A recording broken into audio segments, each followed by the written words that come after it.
हरे कृष्णा। राधे राधे। आप सभी लोगों को माघ पूर्णिमा की हार्दिक शुभकामनाएं।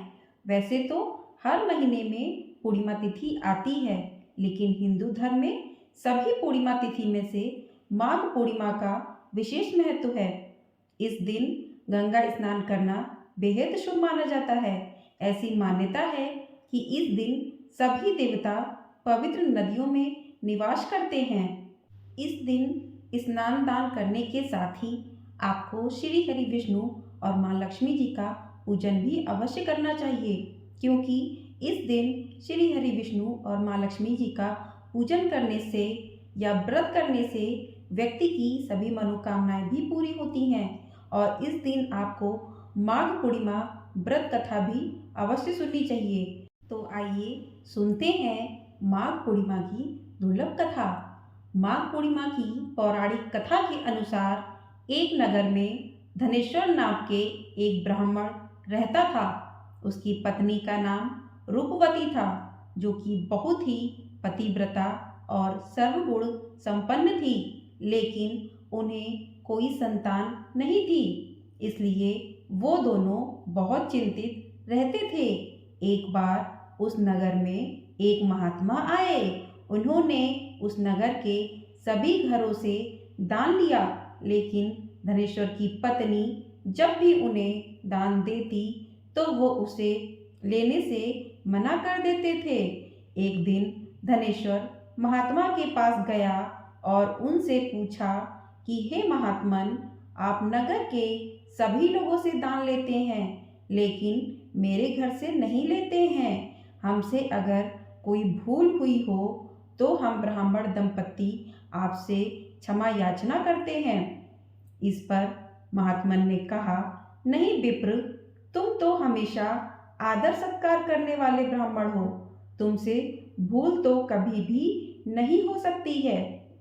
महात्मन की बात सुनकर धनेश्वर हाथ जोड़कर बोला, हे मुनिवर, फिर आखिर क्या कारण है? कृपया हमें उससे अवगत कराएं। इस पर महात्मा बोले, हे विप्र, तुम्हारे कोई संतान नहीं है। जो दंपत्ति निसंतान हो उसके हाथ से भिक्षा कैसे ग्रहण कर सकता हूँ? तुम्हारे द्वारा दिया गया दान लेने के कारण मेरा पतन हो जाएगा।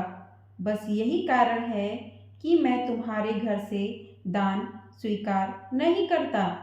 महात्मा के ऐसे बोल सुनकर धनेश्वर उनके चरणों में गिर पड़ा और उनसे विनती करते हुए बोला, हे महात्मन, संतान न होना ही तो हम पति पत्नी के जीवन की सबसे बड़ी निराशा है। यदि संतान प्राप्ति का कोई उपाय हो तो बताने की कृपा करें मुनिवर। ब्राह्मण का दुख देखकर महात्मा बोले, हे विप्र, तुम्हारे इस कष्ट का एक आसान तरीका है। तुम्हें 16 दिनों तक श्रद्धा पूर्वक काली माता जी का पूजन कर उन्हें प्रसन्न करना होगा, तो उनकी कृपा से अवश्य तुम्हें संतान की प्राप्ति होगी। इतना सुनकर धनेश्वर बहुत खुश हुआ।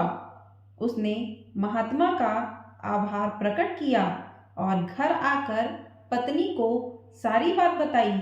इसके बाद धनेश्वर माँ काली की उपासना के लिए वन चला गया। ब्राह्मण ने पूरे 16 दिन तक काली माता की पूजा की और उपवास भी रखा।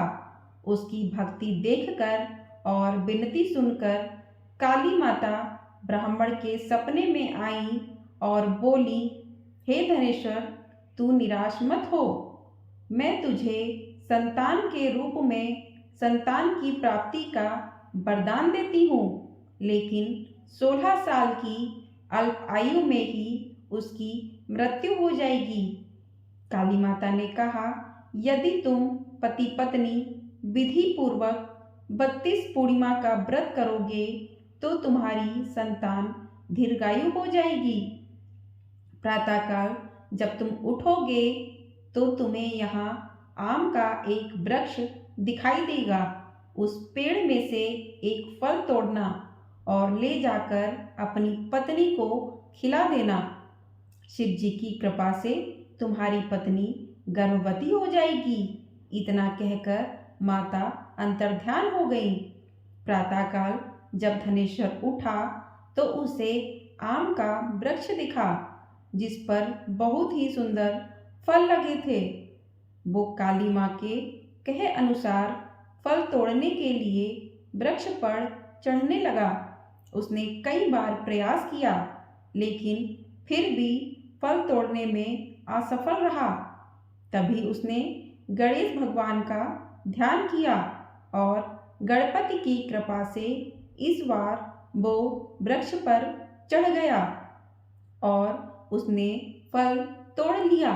धनेश्वर ने अपनी पत्नी को वो फल दिया जिसे खाकर वो कुछ समय बाद गर्भवती हो गई।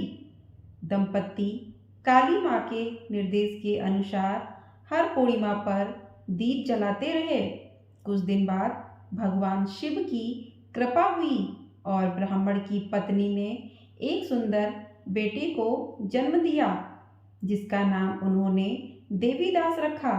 जब पुत्र 16 वर्ष का होने को हुआ तो माता पिता को चिंता होने लगी कि इस वर्ष उसकी मृत्यु न हो जाए। इस पर उन्होंने देवीदास के मामा को बुलाया और कहा, तुम देवीदास को विद्या अध्ययन के लिए काशी ले जाओ और 1 वर्ष बाद वापस आना। दंपति पूरी आस्था के साथ पूर्णमासी का व्रत कर पुत्र के दीर्घायु होने की कामना करने लगे। काशी प्रस्थान के दौरान मामा भांजे एक गांव से गुजर रहे थे। वहां एक कन्या का विवाह हो रहा था। विवाह होने से पूर्व ही उसका वर अंधा हो गया। तभी वर के पिता ने देवीदास को देखा और मामा से कहा, तुम अपना भांजा कुछ समय के लिए हमारे पास दे दो। विवाह संपन्न हो जाए उसके बाद ले जाना। ये सुनकर मामा ने कहा, यदि मेरा भांजा ये विवाह करेगा तो कन्यादान में मिले धन आदि पर हमारा अधिकार होगा। वर के पिता ने मामा की बात स्वीकार कर ली और देवीदास के साथ कन्या का विवाह संपन्न करा दिया। इसके बाद देवीदास पत्नी के साथ भोजन करने बैठा लेकिन उसने उस थाल को हाथ नहीं लगाया। ये देखकर पत्नी बोली, स्वामी आप भोजन क्यों नहीं कर रहे हो?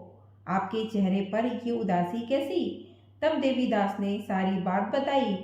यह सुनकर कन्या बोली, स्वामी मैंने अग्नि को साक्षी मानकर आपके साथ फेरे लिए हैं। अब मैं आपके अलावा किसी और को अपना पति स्वीकार नहीं करूंगी। पत्नी की बात सुनकर देवीदास ने कहा, ऐसा मत कहो, मैं अल्पायु हूँ। कुछ ही दिन में 16 वर्ष की आयु होते ही मेरी मृत्यु हो जाएगी। इस पर उसकी पत्नी ने कहा कि स्वामी जो भी मेरे भाग्य में लिखा होगा वो उसे स्वीकार है। देवीदास ने उसे समझाने की बहुत कोशिश की लेकिन जब वो नहीं मानी तो देवीदास ने उसे एक अंगूठी दी और कहा, मैं काशी जा रहा हूँ लेकिन तुम मेरा हाल जानने के लिए एक पुष्प वाटिका तैयार करो।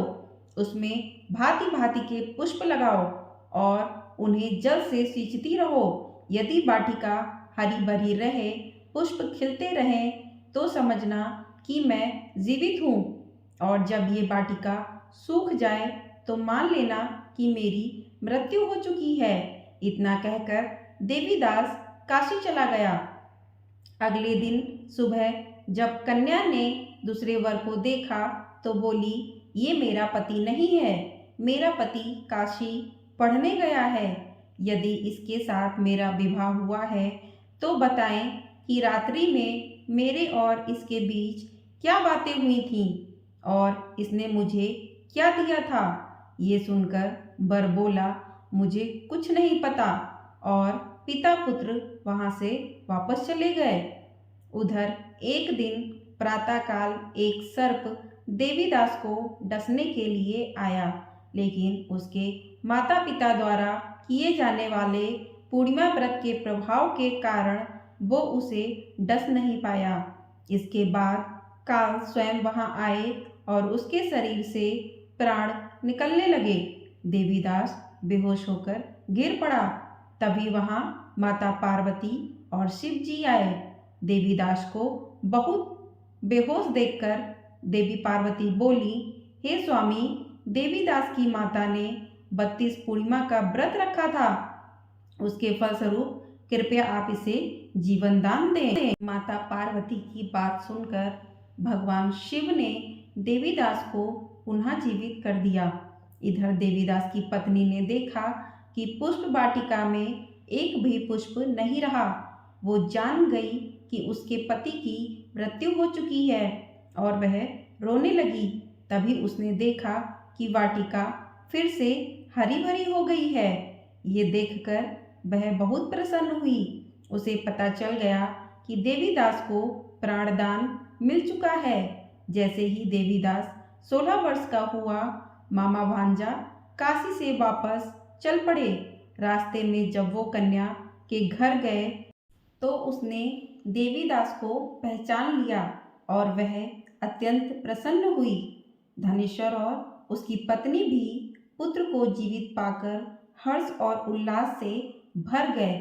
तो इस प्रकार माघ पूर्णिमा का व्रत करने से व्यक्ति की हर मनोकामना पूर्ण होती है और जिस प्रकार धनेश्वर के बेटे को जीवन दान मिला पूर्णिमा का व्रत करने से, उसी प्रकार से पूर्णिमा का व्रत और कथा जो भी मनुष्य करता और सुनता है उसकी सभी मनोकामनाएं पूरी होती हैं और अंत में वह मोक्ष को भी प्राप्त होता है।